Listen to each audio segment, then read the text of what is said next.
Hello दोस्तों, कैसे हो आप लोग। आई होप आप सभी अच्छे और मजे में होंगे। मेरा नाम है भारती। आज के इस वीडियो में हम लोग क्या पढ़ने वाले हैं। आज के इस वीडियो में हम लोग क्लास 9th फिजिक्स का एक चैप्टर है साउंड। उस चैप्टर साउंड का एक टॉपिक है, उस टॉपिक को हम लोग पढ़ने वाले हैं। है क्या? वो है characteristic of sound wave. Sound wave के क्या क्या कैरेक्टर होते हैं उसके बारे में हम लोग पढ़ने वाले हैं। तो सबसे पहला जो कैरेक्टर होता है वो कौन होता है? वो होता है फ्रीक्वेंसी। अब ये फ्रीक्वेंसी क्या होती है इसको समझते हैं। ये नो नहीं है, ये नंबर है। ठीक है, द नंबर ऑफ ऑसिलेशन। अब ऑसिलेशन का मतलब क्या होता है? देखो, बचपन से हम लोग क्या पढ़ते आ रहे हैं कि अगर कोई चीज गोल रोटेट करके उसी जगह पर आ जाता है तो उसको हम लोग ऑसिलेशन कहते हैं। अब जैसे देखो, इसके लिए मैं एक एग्जांपल लाई हूं जो कि है मेरा आइडेंटिटी कार्ड। अब देखो, ये मेरा क्या है? ये मेरा आइडेंटिटी कार्ड है। आई होप कि दिख रहा होगा सबको। अब इस आइडेंटिटी कार्ड को मैं ऐसे हिलाई तो पहले क्या हुआ? ये आइडेंटिटी कार्ड पहले तो ये घूम करके ये यहाँ जाएगा, देन वो अपने फिक्स्ड पॉइंट पर, मतलब जैसे सीधा तो वहां आएगा, फिर ये इधर घूम कर जाएगा, फिर ये यहाँ आएगा। तो देखो, ये जो ऐसे रोटेट करके अगेन वो जो फिक्स्ड पॉइंट पर आ गया, तो इसे हम लोग कहेंगे वन कंप्लीट ऑसिलेशन। ये यहाँ से यहाँ जाएगा, फिर ये यहाँ आएगा, फिर यहाँ जाएगा, फिर यहाँ आएगा, और इसको हम लोग क्या कहेंगे? One oscillation. देखो, तो देखो यहाँ पर बीच में रोक लिए तो ये क्या हो गया? वन ऑसिलेशन हो गया। मतलब एक हाइट पर जाना, देन अगेन जाना, और फिर वही फिक्स्ड पोजीशन पर आ जाना, उसको हम लोग क्या कहेंगे? ऑसिलेशन। वन कंप्लीट ऑसिलेशन कहेंगे।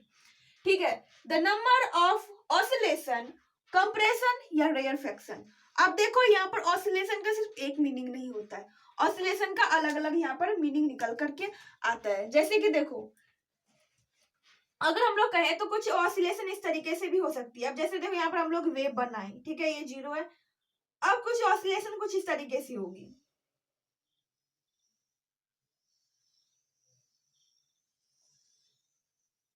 ये क्या है? ये टफ है, सॉरी ये क्रिस्ट है, और ये टफ है। ठीक है, तो अब देखो ये भी क्या है?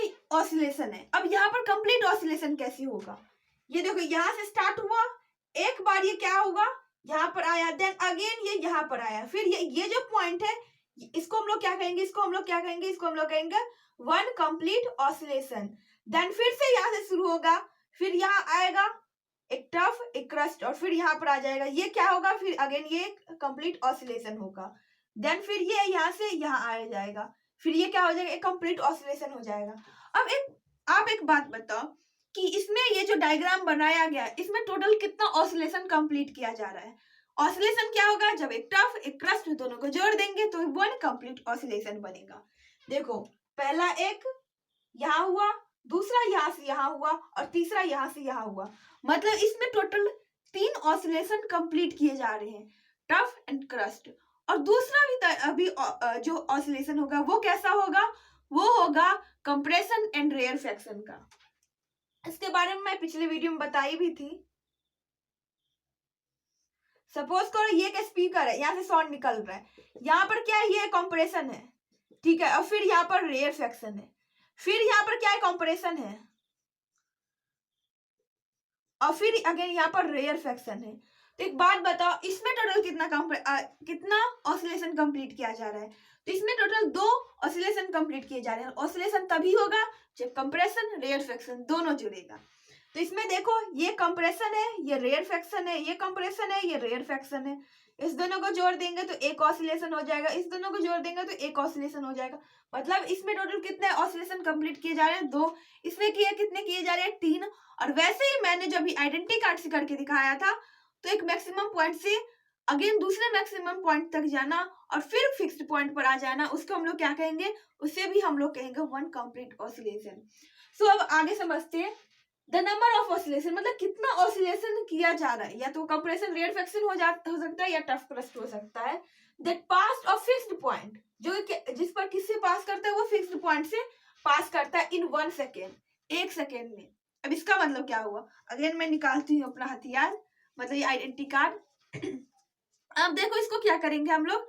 इसको ऐसे हिलाएंगे, ठीक है। तो ये बहुत, अगर ज्यादा तेजी से हिलाएंगे तो ज्यादा तेजी से हिलेगा, धीरे धीरे हिलाएंगे तो ये धीरे धीरे हिलेगा, ठीक है।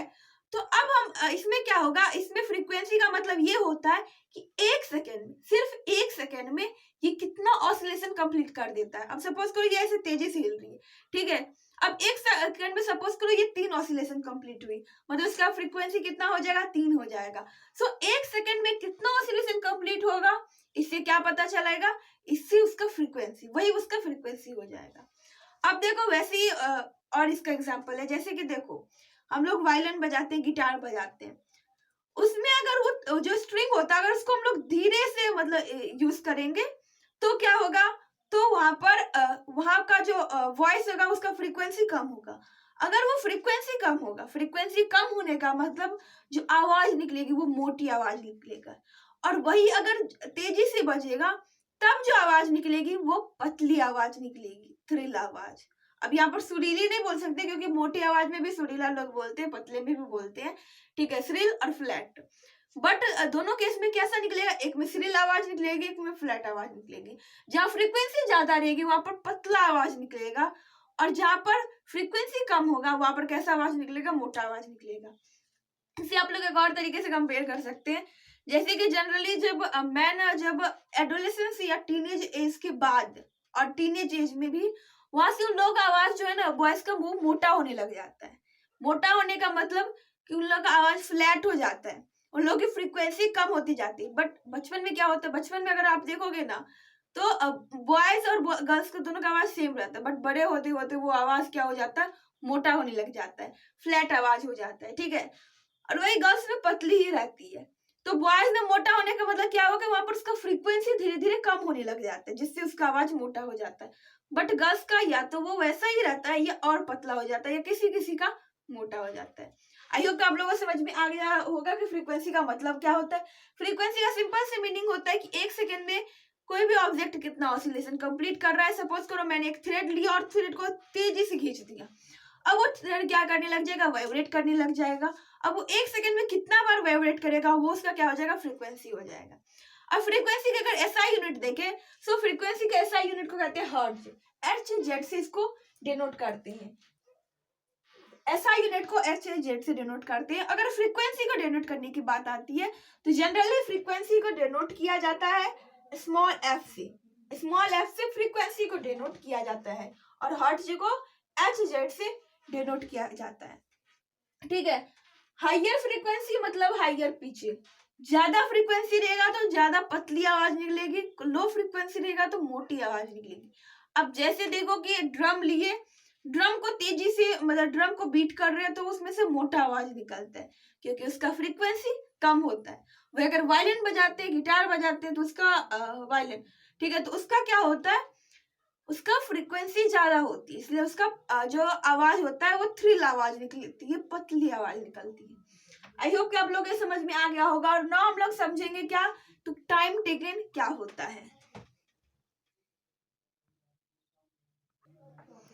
अब देखो, अब हम लोग टाइम पीरियड समझने वाले हैं। तो टाइम पीरियड अगर सिंपल से अगर इसका डेफिनेशन समझे तो वो ये कहता है, the time taken for complete one oscillation is called time period.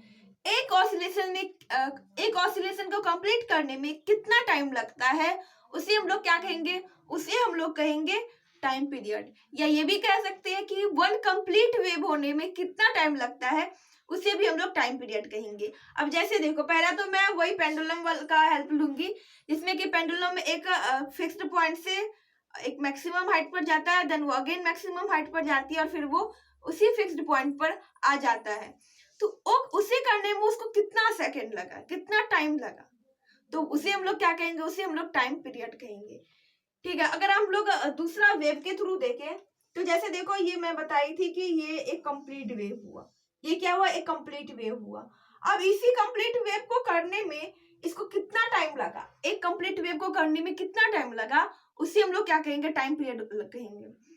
हो सकता है कि कुछ स्लोली मूव करे तो उसमें ज्यादा टाइम लगे, हो सकता है कि कुछ फास्ट मूव करे तो उसको कम टाइम लगे कंप्लीट ऑसिलेशन करने में या एक कंप्लीट वेव करने में। तो इससे क्या पता चलता है, इससे हम लोगों को टाइम पीरियड पता चलता है।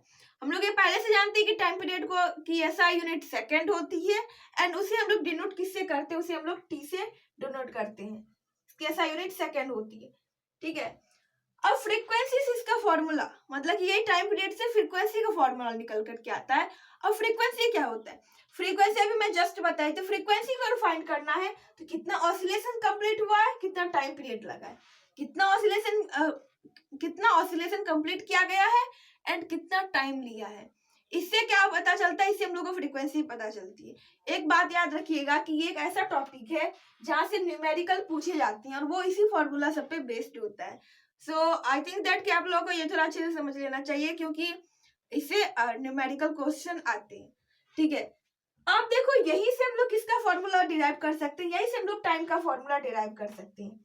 अब यहाँ पर हम लोग को टाइम फाइंड करना है, तो हम क्या करेंगे, हम इसको इस साइड भेज देंगे, इसे इस साइड भेज देंगे। अगर कहा जाए so time is equal to कितना ऑसिलेशन कंप्लीट हुआ है और उसकी फ्रीक्वेंसी क्या है।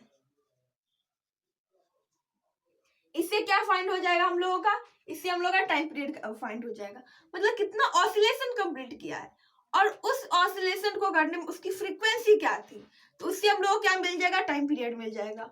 अगर ठीक इसी तरह अगर हम लोग को ऑसिलेशन फाइंड करने के लिए बोला जाएगा और हम लोग के पास फ्रीक्वेंसी रहेगी एंड टाइम पीरियड रहेगी, तो हम लोग ऐसे कर सकते हैं, तो हम लोग टाइम पीरियड इंटू फ्रीक्वेंसी कर देंगे, तो वहां पर हम लोग को ऑसिलेशन निकल जाएगा। मतलब जैसे ही हम लोग वो डिस्टेंस से टाइम और स्पीड फाइंड करते थे, वैसे ही अगर हम लोग स्पीड फाइंड करना रहता था तो डिस्टेंस में टाइम करते थे, मतलब उसी को उल्टा करके क्या करते थे हम लोग, तीनों में से किसी को भी फाइंड करना रहता तो कर लेते थे। वैसे ही यहाँ पर अगर ऑसिलेशन फाइंड करना रहेगा तो टाइम पीरियड एंड फ्रीक्वेंसी को मल्टीप्लाई कर देंगे, फ्रीक्वेंसी फाइंड करना रहेगा तो ऑसिलेशन एंड टाइम पीरियड को मल्टीप्लाई कर देंगे। ठीक है, अगर टाइम पीरियड फाइंड करना रहेगा तो ऑसिलेशन बाय फ्रीक्वेंसी कर देंगे। आई होप आप लोगों को समझ में आ गया होगा और वीडियो आप लोगों के लिए यूजफुल रहा होगा। अगर ये वीडियो पसंद आया तो प्लीज वीडियो कर दीजिएगा एक लाइक और हमारे चैनल कर दीजिएगा सब्सक्राइब। Thanks for watching.